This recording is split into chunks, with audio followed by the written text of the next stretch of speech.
All right, guys. So I want to address the Dave Chappelle NPR interview, just the part that he was talking about the Riyadh festival, because everybody criticized him for going to Riyadh, to the Saudis over there, and be like, oh my God, how could you possibly go and perform for this tyrannic government and this and that, right? I would like to see what he has to say, because I actually really like Dave Chappelle. I love his points of view. And let's just see where he's coming from. Because the thing is, it's like when you're somebody like him, you see things a little different than me and you see things. Yeah, I know you're talking about the Comedy Festival in 2025. You did get a lot of fall. You did get a lot of, I don't know what your pushback or criticism for going among other people. Yeah. Okay.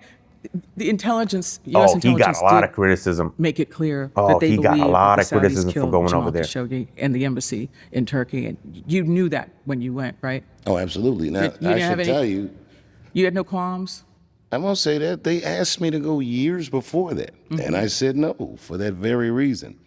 Since that time, the United States government does business with the Saudis. Netflix does business with the Saudis. Everyone, the Saudis finance tons of movies. All these, I know, I see them financing boxing matches and all these things. And none of these things were an issue until I went there. Honestly, this is a very valid point. If we as consumers did a little digging and see the types of events, types of entertainment that is sponsored by the Saudis, then should we boycott every type of entertainment that they have their fingers on? And are we just like blissfully ignorant to what is going on, but like in everything that they have and they're part of? It's like, okay, so I didn't know. So it's like, so what's our excuse? Like, oh, I didn't know that they were here. So it's like, oh, I still like the show, so I'm gonna watch it. On a smaller scale, it's the same thing. We haven't even done our due diligence to see what type of entertainment the Saudis are a part of, right? What type of entertainment in the US the Saudis are a part of. Do they own any video games? What movies? What types of entertainment are they a part of, and are they financing? And if that is the case, if you do a little research, should we be boycotting those pieces of entertainment, right? So he's like, so you're telling me that I can do something when on a smaller scale, you're doing the exact same thing.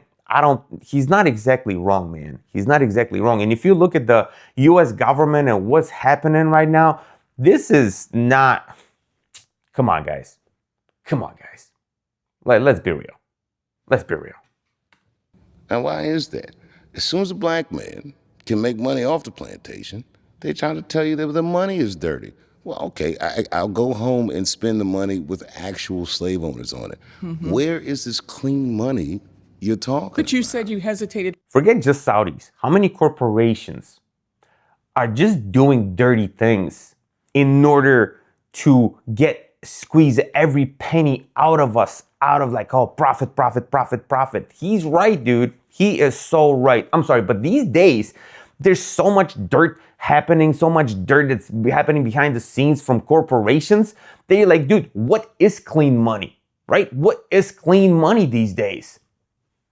Again, dude, we, the United States, are not exactly doing so hot right now when it comes to taking the high road. Hardly the time to be preaching about taking the high road right now. For years to go, the years you didn't go. So what made the difference for you? Time and circumstance, time and the wheels of commerce kept turning. You know, Exactly, man. Well, back in the day, it's just like, oh, you know what, that's a hot subject, this and that. But then when everybody starts messing around with the hot subject, it's like, well, you know what, then I'm gonna do what I'm gonna do then. Like, if everybody else is putting their fingers on it, you're gonna criticize me for doing the exact same thing that every corporation and every company out there, dude. Dave Chappelle is a company at this point. He's big, he's huge. So it's like, dude, what? You can do this. You're not criticizing any of them, but you want to criticize me? I'd be like, dude, get out of here. That's not happening, dude. I'm sorry. Nah. If you want to be that pure about money, then stop driving your car, stop eating, don't use your cell phone. Everything is tethered to something that's just terrible. When he was talking about cell phones just now, dude, they are tracking us, taking all of our information and using it against us to like control us in a way. But again, nobody's stopping using their cell phones, are they? No, but because it's not so obvious, they're like, ooh, no, but like, I don't really have an option. Yeah, you got an option, dude. Like, you can literally get a dumb phone and still live your life. But you know what? dude, like I said, on a smaller scale, we're a little hypocritical. It is what it is. It's like, let's not pretend like we're not doing things that, that are a little iffy sometimes. And I can make a million excuses or reasons to deprive that crowd of that show. But man, when I was standing in front of them, I feel like I did the right thing. Mm-hmm. Our governments are going to ruin everything for us. We'll never get to know each other if we just do everything that they want to do or function on the terms that they want us to function. Dude, that is such a good point.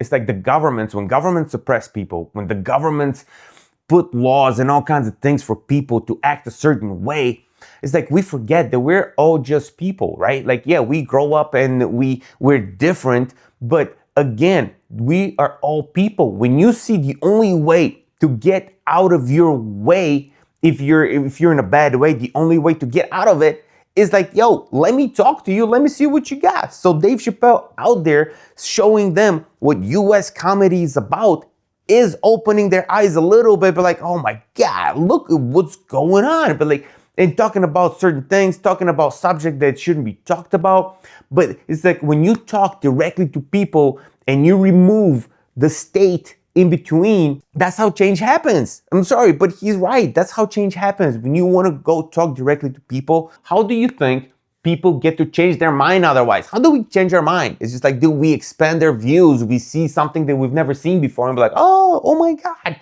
duh, I can't believe I didn't think about it that way. That's exactly how that happens. The only people that don't want to do it is the ones that want to stay small-minded and be like, no, and just judge and be like, no, what I'm doing is right. It's like, this is how we grow. If you look back with 5-10 years in your life and you're like, dude, I didn't know so many things. Like, if there's no way your point of view is the same at 20 than when you're 40, right? Like, you have to grow and realize that you've done things that are just not right. Or like, but like you get new pieces of information and you're like, oh, so hold on, let me connect the dots here. But like, oh, okay, light bulb goes off. That's how change happens, man. Come on now. And we don't even really know what's going on. Not for sure. Well, artists have always made these decisions. I mean, there were these decisions in South Africa under apartheid. There were decisions about whether artists should go there or not go. And then the question is, are you validating the system or are you resisting it with your presence? I mean, look, so, in the middle of apartheid, if I went and played Sun City, I'd say I'm a bad person. But if I went and played Soweto, why would I not do that? Okay, I'll give you another example. It's not a good example. I'm doing a show. There's a police officer killed a black person, and the black community asked me to cancel the show. We don't want artists to come. We want to boycott. Well, was that in Ohio? Was that in Cincinnati? Yeah, it was exactly was where in Cincinnati, that was. yeah. And I respected their wishes. But it's like, or we could have got together and talked about it, And I like doing it, but I do that often. When Minneapolis was going through it. I went to that show when he came to Minneapolis. After the whole thing in Minneapolis went down, I actually went to that show. It was a great show. And at the end of that, he was like, all my profits from the show stay in the city. Obviously, he's got to pay people and this and that. But he's like, dude, my profits stay in the city. That was cool. I agree, though. At the same time, but also I agree that like when we are going through things, the only way to come on the other side, come off better, is to just talk about things. You have to talk about what's bugging you. What do you don't like? What do you like? What's right? What's wrong? Why do you feel this particular way? Why do you feel another way? The only way to move past situations is talk about it, because if you don't and you just stay closed, then you just pretend like then you just like assume what somebody else is thinking, and you could be completely wrong and nothing ever gets solved. I agree with him. I'm one of those few people that actually agree with Dave Chappelle. So I'm a fan, dude. I'm still a fan of Chappelle. I don't care. And maybe I was in Paris when they killed Alex Preddy, and man, I booked the show in Minneapolis right after they killed that guy. Like, man, they're gonna need talk about this, and that was nerve-wracking. Another situation, or Tops Market in Buffalo. Man killed like 10 black people. 10 black people unprovoked in a grocery store. That happened right after I got tackled in L.A. at the Hollywood Bowl. But man, I went to Buffalo, You know, it's not that I think that jokes help, but you can console certain communities with your presence or just acknowledging that you see them and that you heard with them.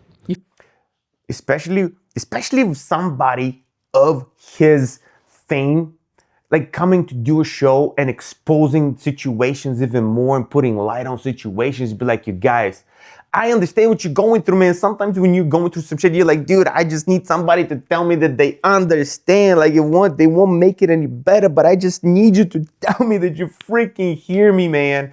And it's like, that's what he's doing for those people. But like, I agree. Dude, when he came to Minneapolis and he was talking about things, dude, we were in the whole arena. We were just one. Everybody was on the same page with him. It helps, like, dude, to be like, yo, we are all here, and and we're all going through this. I don't know. It's like talking about things. I'm like one of those people that like, I need to talk about things to move through things. I can't just sit and stew in my own feelings and figure things out. I'm that type of person. I'm like, dude, what are we doing? What is going on? This situation freaking sucks. What are we about to do this? I hear, like, dude, it sucks. Let's figure something out because we don't want this to happen, right? I am one of those people. I agree. You feel like you're lancing the boil in a way for people, or just giving them a place to feel their feelings, or? Okay, well, one is mutual. The Tops Market thing be so upsetting that I want to be there. You know, like I have a friend from Buffalo that's their local grocery store. His mother shops there. Like, thank God she was all right, but it hits close to home. But what about people who feel like you're punching down, like you are not a trans person, and there are people who feel like it's different when you are part of the group that has been attacked, hurt, demeaned, etc. And then if you're outside of that group and you're having commentary about it, it causes feelings. And what do you say to people who feel that in some occasions you're punching down? Well, okay, this is a conversation that I'm, You're bored by, sick of. yeah, I'm not sick of it. I don't want to be dismissive to that sentiment, but I don't know. That's a tough one for me because so much of that was a media phenomenon. What was happening in actual life versus how the media was reporting on my show. Let's face it. Mainstream media tend to spin things a lot however they feel like it. Let's face it. Let's not act like the media is just neutral. Come on, guys. And I feel like the way they reported on that show was rage baiting to some degree. And there's so many different branches to talk about it. But I would say that, not everything is for everybody. I don't tell country artists what to sing about if I'm not going to go see a country show. If they bought tickets ever, maybe I'd listen. I don't know. They're just never there. Anyway, I'm with Dave on this one. You know what? He made good points. I can't really hate on that because he's like, I feel like he's coming from a good place. So it's like, I feel like I got to stand with Dave on this one. It's like, I don't think there's actual hate, actual punching down that he's doing. I think he's just doing it because, you know what? I feel like he thinks this is the right thing and his intentions are good. And honestly, sometimes that's all that matters, even if things don't come off right to everybody. Anyway, that's all I got for right now, guys. What do you think? Let me know. Hit me up in the comments. Peace.